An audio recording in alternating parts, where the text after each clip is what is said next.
Speaking of confusion, Trump exploded this morning in a massive triggered rant, as usual, never taking personal responsibility for anything and attacking everybody that he can think of.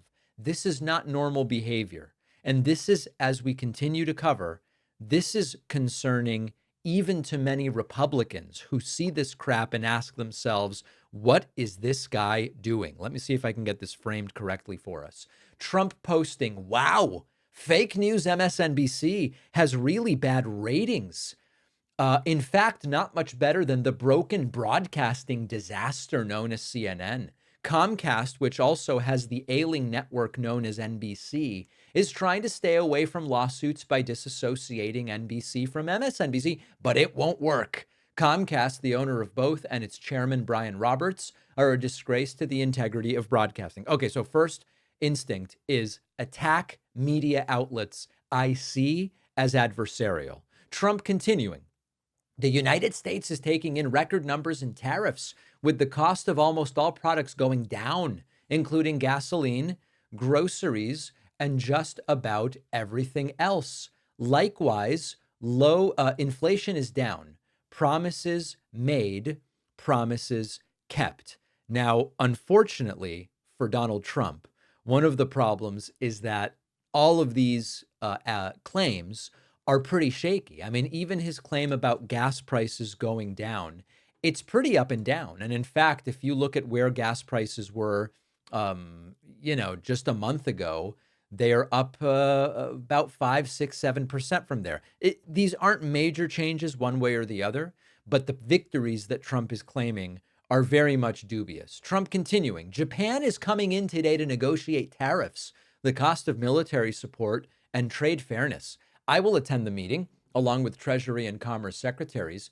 Hopefully something can be worked out, which is great for Japan and the USA. And then Trump continuing to attack. Everyone knows that Harvard has lost its way. They hired from New York and Chicago and ridiculously high fees.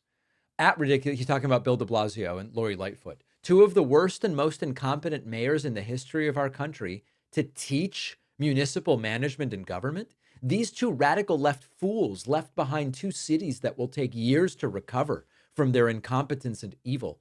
Harvard has been hiring almost all woke and radical left idiots and bird brains who are only capable of teaching failure to students and their so-called future leaders. Okay, the point here is attack on Harvard because he doesn't like how they are running the show there. And therefore, he is going after them and their hires, even though supposedly Trump wants the federal government not involved anywhere that is not completely and totally necessary. But he needs to get involved in what Harvard is doing. Then attacking Joe Biden. Sleepy Joe Biden, the worst president in the history of the United States, has allowed millions and millions of criminals, many of them murderers and drug dealers and people released from prisons and mental institutions from all around the world, to enter our country through its very dangerous, by the way, IT apostrophe S. It's very dangerous and ill-conceived open border. Sorry, but it's my job to get these killers and thugs out of here. That's what I got elected to do. MAGA. And then sort of the cherry on top. Elise Stefanik is great. This is not a normal way to communicate. And often Trump is praised for the authentic and direct way in which he communicates. This is not it. This is not an example of that. This is an example of someone who doesn't know what's going on, is unable to sensibly take critiques and deal with them substantively, where it is all character assassination. MSNBC's terrible. Comcast is terrible. The CEO's a disaster. Joe Biden is terrible. Harvard is terrible. Bill de Blasio's terrible. Lori Lightfoot is terrible. This is a complete and total farce. And at a certain point, we would hope that the American people are going to demand something different. I don't know that they will. That's the terrifying part. You know, every time we call out Donald Trump's authoritarianism, the right calls it media hysteria. But I want to remind you that Trump admits he's looking for ways to defy the Constitution and maybe even pursue another term. Now, if you don't know the bias behind your news, you might believe, oh, Trump's just teasing us. There's nothing here.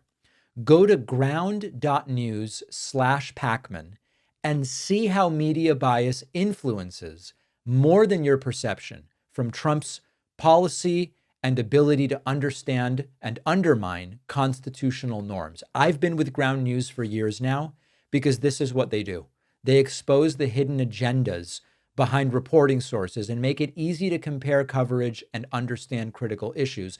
Even better, if I'm reading a story on another site, the Ground News browser extension will flag the source's political bias and give me other reports on the same story so I can verify the information.